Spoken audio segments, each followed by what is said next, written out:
All right, scary movie night. Sleepy time.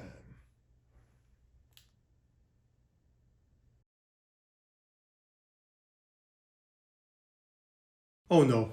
Intruders! Intruders! Scary images intruding in my head! It's okay. Don't worry, all I have to do is just not think about them. Easy peasy. Except try not to think about them only equals thinking about them. Just think happy thoughts. Yeah, replace them with happy thoughts. Darn it! Why? Why the heck did I watch a horror movie right before going to sleep? Do previous sleepless nights not teach me anything? Why am I so masochistic as to not allow myself to find rest? Oh no, I feel a strange presence in the room now. I don't feel very safe. And I'm getting sweaty now. It's getting kind of hot in here. I should remove my blanket. But if I do, I'll only leave myself vulnerable to whatever monster is out to get me in my room, fully aware that there's no such thing as one, but yet it still feels like there is. Maybe I should just skip sleep today and just caffeinate myself to death tomorrow. Yeah.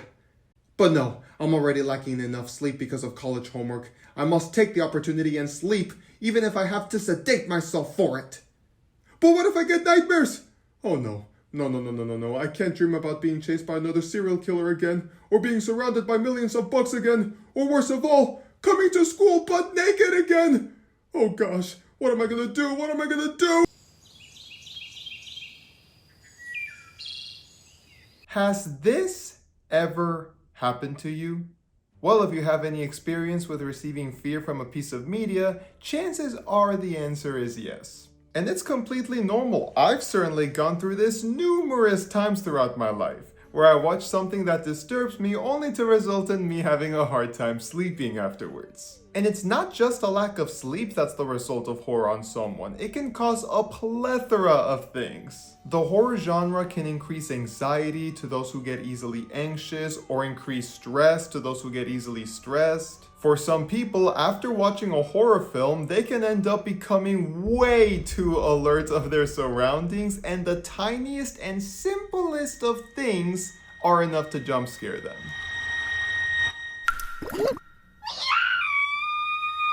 And of course, returning to the sleeping situation, it can also obviously result in people getting nightmares. The point is, the horror genre of whichever media, whether it's movies or shows or books or games or whatever, can all cause negative effects on people. And because of that, I think the genre has kind of gotten a reputation for some people as being nothing but just mindless entertainment that doesn't really benefit anyone. Like, unless you're somebody who is able to tolerate it and is okay with being scared, other than that, it's just mindless entertainment that really that doesn't benefit you, that at worst can harm you, but in general, just, it'd be better to just avoid it. Kind of like how some parents still believe that video games don't really pose any real benefits to their children and are just mindless entertainment, even though that's wrong. Or in a more truthful sense, something like candy, where all they really do is just give you a delicious taste, a pleasurable taste, but they really don't pose any health benefits whatsoever. I think that's the way a lot of people see horror movies, but I still can't help to ask, is that true? Is horror really not beneficial to you at all? And would it be better if people just preferred to not consume them in general? Or are they wrong? Can horror actually potentially be beneficial in some way? Can horror, by any chance, somehow be good for you? Nah, that's nonsense. Come on. I mean, how can something that only makes you fearful be possibly good for you? Come on, like, it just can't. It just can't, okay? It'd be best if you just avoid them. There. That's the answer. Thank you guys so much for watching. Stay tuned if you would like to see more videos. Peace out, fellow moviegoers. Is what they would say. And by they, I mean the very people who believe that that's the answer. And you know what?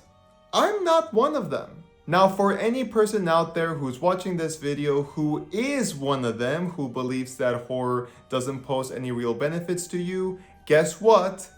You are the people I'm making this video for. Because I'm gonna try to convince y'all why, in my humble opinion, horror is in fact better and more valuable to us than you may think.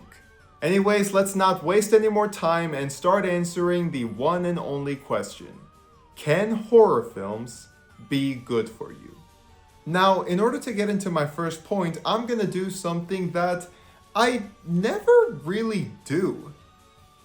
I'm gonna get scientific.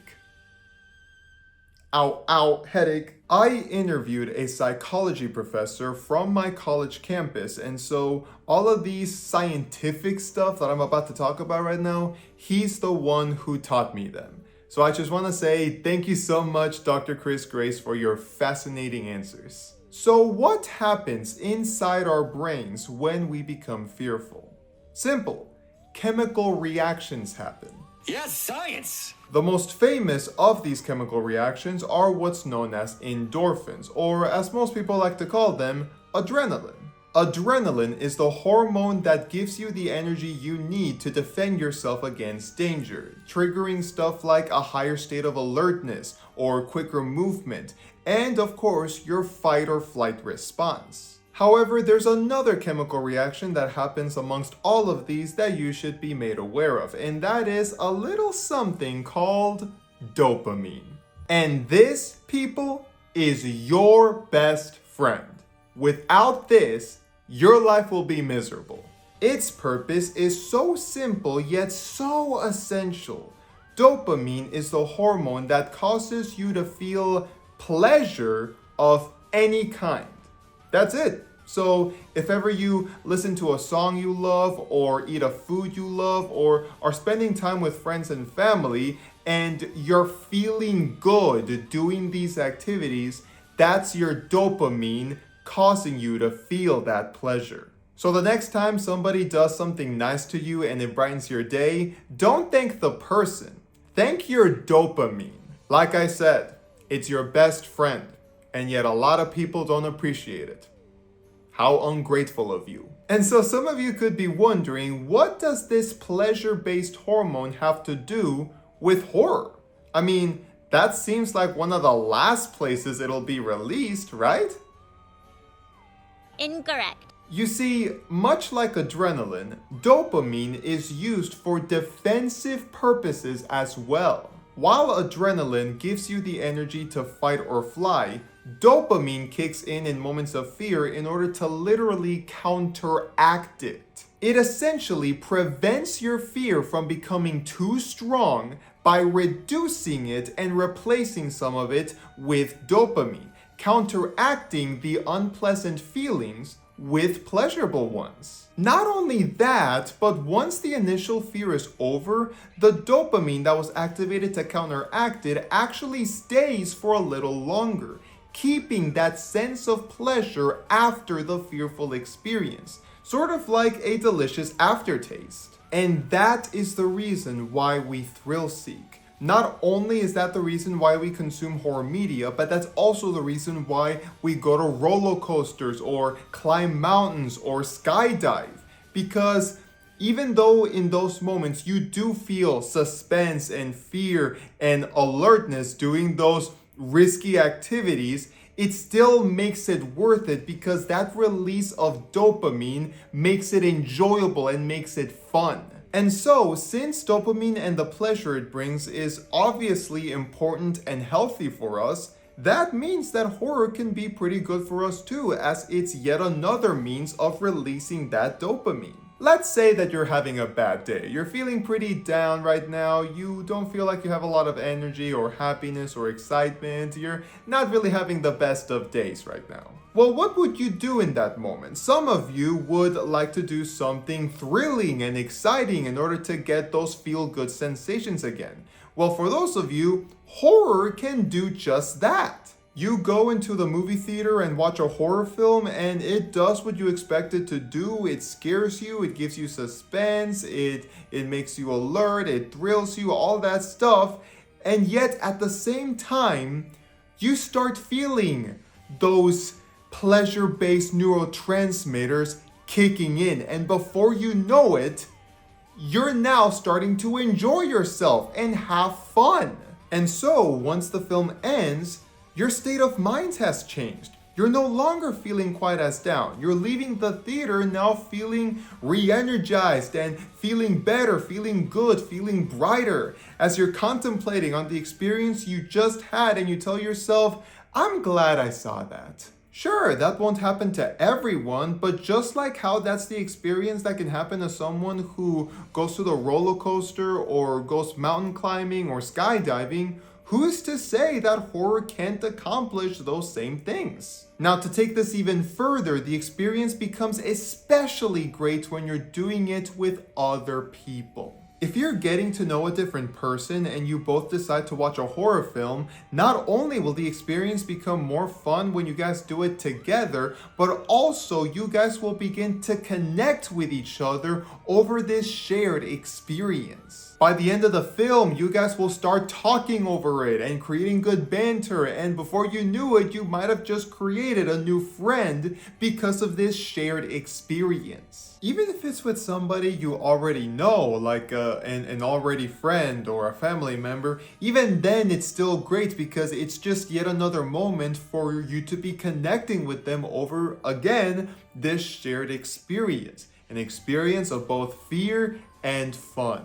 So yeah, when it comes to psychological effects, horror can honestly do wonders, unlike what some people may assume. However, that's not the only value that horror brings to the table, as there is another factor that I think is important to mention, and this factor, I would say, is a little more serious. Let me ask you guys a question. What is something that just about all movies intend to do? Just about all of them. Like, regardless of genre or style, what is something that just about all of them intend for us when we watch them, aside from just entertain us? Anybody have an answer? Give me money, give me money, give me money, No, give me no, money, give me no. money. And aside from the studios who make those movies intending for us to give them our money. It's theme, okay? That's the answer. Just about every movie has a theme/message that they want to give you. And honestly, not just movies, but probably all forms of media in general, from movies to books to paintings. Every one of them has something to say, and this is obviously very important because it allows people to learn things from the art they consume. And this also applies to pieces of media from the horror genre.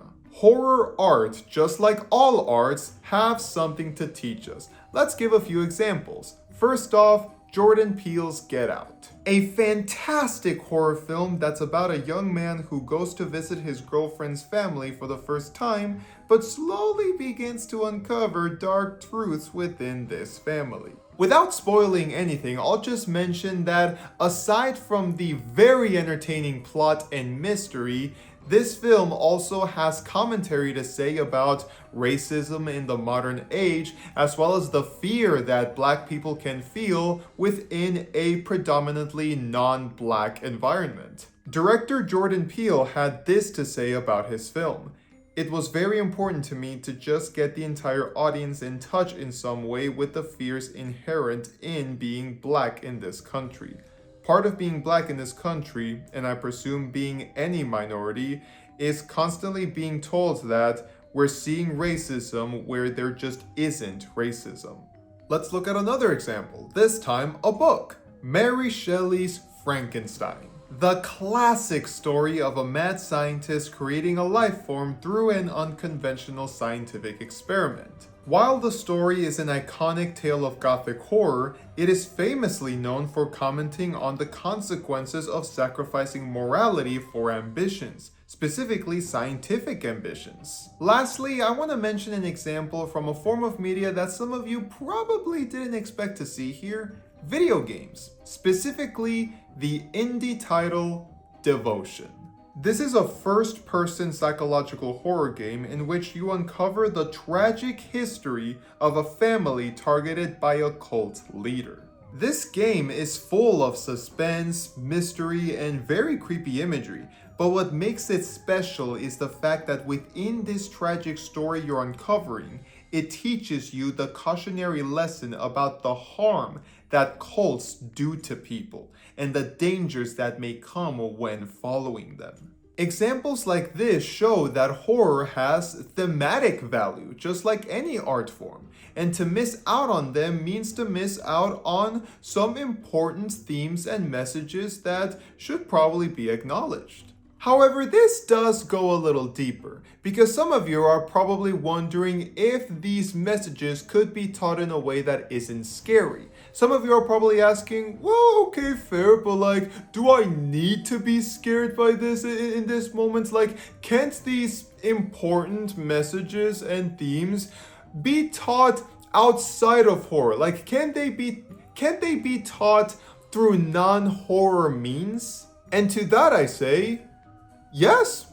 Honestly, yes, you can tell these messages through non-horror means. Horror is not required. Like, even the examples that I just mentioned, the three examples I just mentioned, even they can be taught in a way outside of the horror genre. Honestly, they can even be taught through like freaking comedic satire. However, you'll also be potentially missing out on something if you decide to just avoid the horror route entirely. And it's here where we get to my last and probably biggest reason why I think horror can be good for you. And to get to that reason, I'm gonna tell you a little story of something that's happened to me.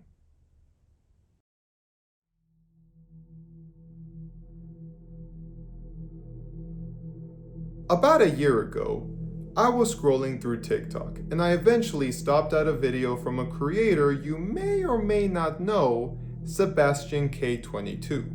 Hopefully I pronounced that correctly. This guy's content is all about him summarizing to us scary and creepy stories in a short time frame, whether it's real crimes or urban legends or creepypastas, etc. However, this specific TikTok of his that I stopped at left a mark on me. In this TikTok, he summarized a cartel video released long ago, which I think still exists today within the dark web. And the video is called Funky Town. This TikTok did not show any footage of the video. It was just Sebastian talking to the camera and describing the video with just his words. But despite that, this TikTok and its description of this video completely horrified me. I won't get too detailed on the things that happened in the video for obvious reasons, but I will talk about it a little, just vaguely, because I want you guys to understand a bit of how I felt in this moment. Essentially, it is a torture video done by cartel members, and the sort of torture that they were inflicting on this poor victim was just beyond cruel. All I'm going to say is that the victim gets certain body parts removed, and he also receives lethal wounds that would quickly kill anyone. However, the worst part about it, and I think the part that disturbed me the most, was the fact that throughout all of this, the victim was also being inflicted with drugs that forcefully kept the person alive for much, much longer than he should have, considering his lethal wounds. Meaning that this person suffered this inhumane torture with these deadly wounds, and yet he was unable to die for way longer than he naturally could have. And all of this is happening while Lips Inc.'s Funky Town song is playing in the background, giving the video its name. I may have only given you guys a very basic overview of this video to protect y'all from how disturbing it truly is, but unfortunately I was not given that same treatment, since Sebastian went into great detail describing every moment that happened in this video, giving me a really good grasp of the incident in detail. And it terrified me to my core. I was so disturbed by just this short description of a video that when my parents came to visit me, I had to vent.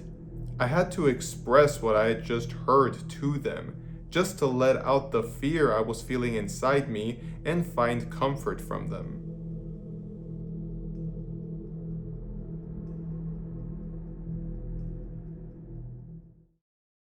So why am I telling you this story exactly? What point am I leading to with this story? Well, in order to answer those two questions, I have to answer this other question first. Do I wish I had never seen this TikTok after how it affected me? Or, somehow, by some crazy reason, do I not regret having seen it? Well, surprisingly enough, guys, it's the latter. I don't regret having seen this TikTok. For those of you wondering how that could possibly be the case, this is what I would say the TikTok did for me.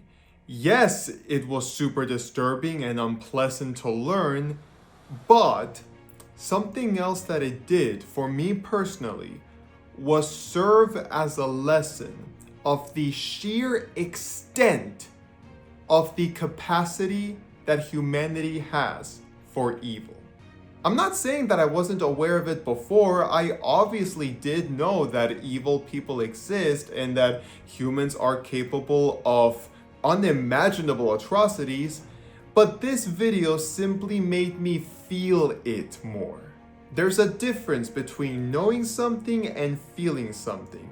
People can know of awful things in life, but they wouldn't necessarily have strong feelings about it unless they either explore it much deeply or, in worst cases, experience it themselves. And that's what happened to me with this video. I knew of evil and torture, but this very detailed description of this particularly cruel torture done to this poor man made me, for a moment, get strong feelings on the matter of evil and torture, and made me feel the seriousness of it, the severity of it. Because of that, I don't regret having learned of this incident. And that's where I get to my last point on the value of horror, which is horror can make you stronger. Or in other terms, horror can teach you. Returning to the previous three examples right before the Funky Town story, the thing that could be lost from them if they weren't in the horror genre is that you wouldn't have felt a bigger sense of how truly scary and horrible these scenarios would be and teach you why they're so serious. And some of you could say, but some of this stuff isn't real, like a mad scientist creating a monster of this kind with science, like that would never happen, that's unrealistic. Why do I need to feel the horror and the severity of something that's unrealistic?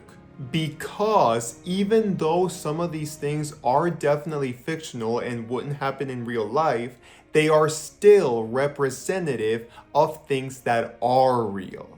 In the case of Frankenstein, while that is certainly fictional, it is still representative of real-life scenarios in which people allow their ambitions to overlook their morals.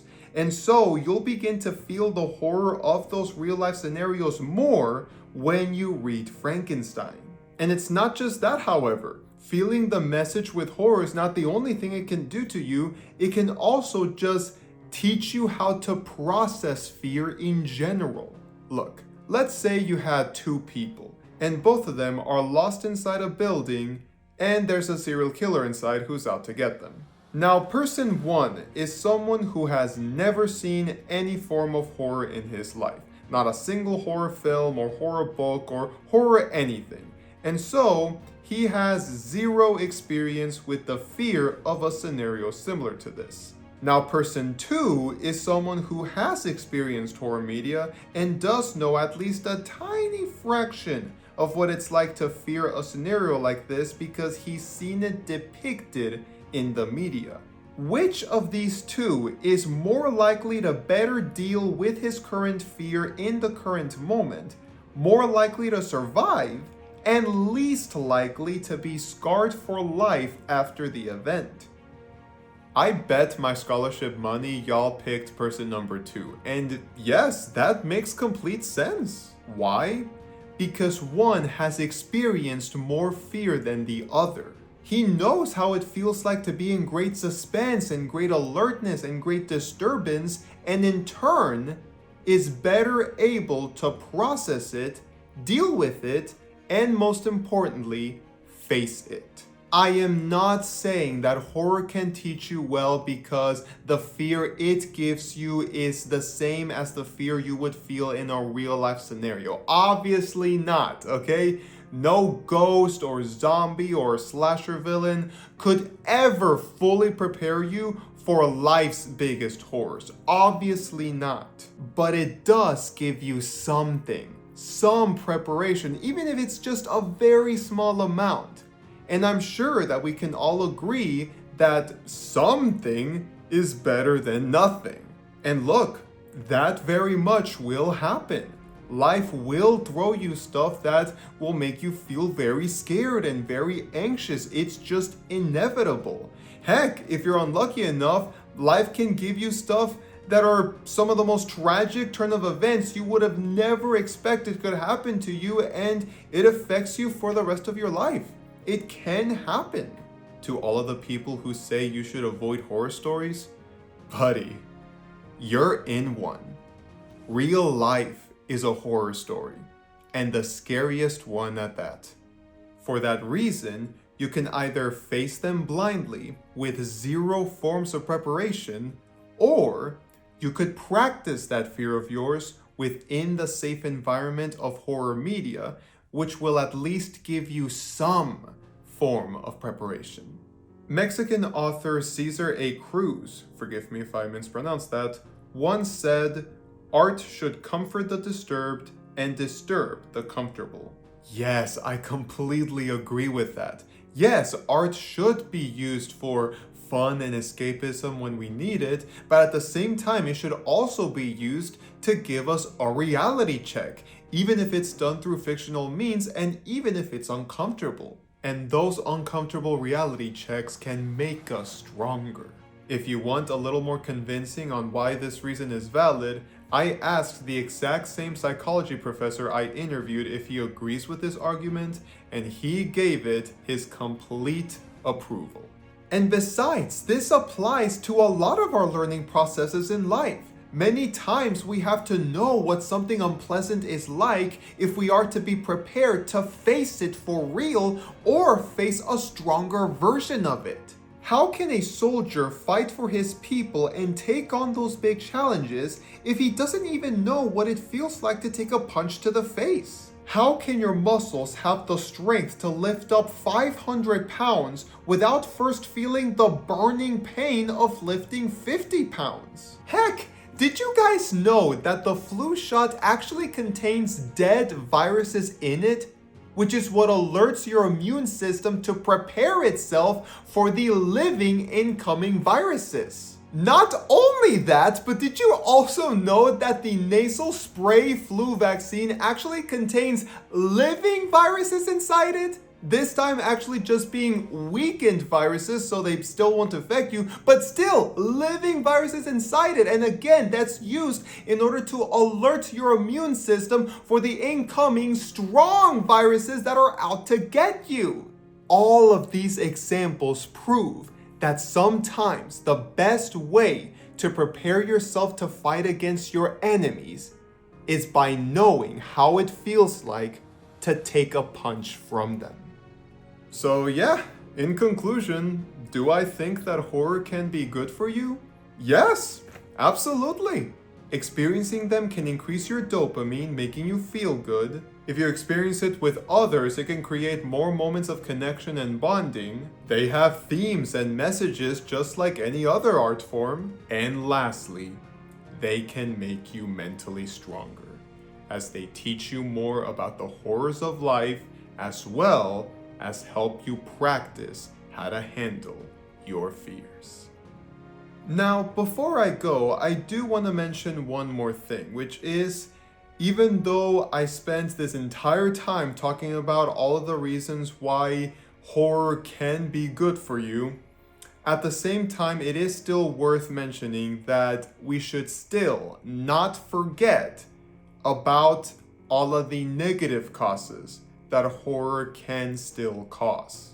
All of the things mentioned in the beginning of the video regarding all of the negative effects of horror, they do definitely still exist and must not be ignored. Some people just react to horror differently from others, and what could be beneficial to some can be harmful to others. Some people really do get just too anxious when they watch horror and can do more harm to them than good. Some people can have trauma, and if exposed to certain horror media, they can potentially get triggered. And heck, some people are just not interested in them at all. And there's nothing wrong with that. You are not required to consume horror media in the same way you're not required to consume any other genre or any other form of media. Horror is not for everyone, and it doesn't need to be. Whether a certain piece of media in the genre should be experienced by someone or not will depend on the person and the piece of media. It's important to judge whether or not a particular work is good for a particular person before showing it to them. I ultimately made this video not to say that everyone must experience horror media. No. All I wanted to do was simply point out some of the benefits that they do bring, how they can be formative, so that we know how to use them to our advantage. Even if you still don't like horror after watching this video, which is totally fine, I at least do hope I may have given you a perspective on it that you probably never had before, and see it for what it's worth. For one final analogy, I just want to say horror is like nuts. Healthy for some, but bad for others, sometimes even straight up deadly. And our job is to be responsible with how we utilize this food, making sure that we're choosing the right ones for the right people, all with the intention to do nothing but good for them. Well, that was a long one. This was my first ever video essay I ever posted here on YouTube. That's interesting. Maybe I'll make another one someday in the future regarding another topic I find fascinating. But let me know what you guys think regarding this particular topic. Do you guys have agreements to my arguments? Do you have disagreements to my arguments? Do you have anything new on your part to bring into the conversation? Whatever you guys have in mind, let me know down in the comments. Thank you guys so much for watching, and God bless you all. Stay tuned if you would like to see more videos. Peace out, fellow moviegoers.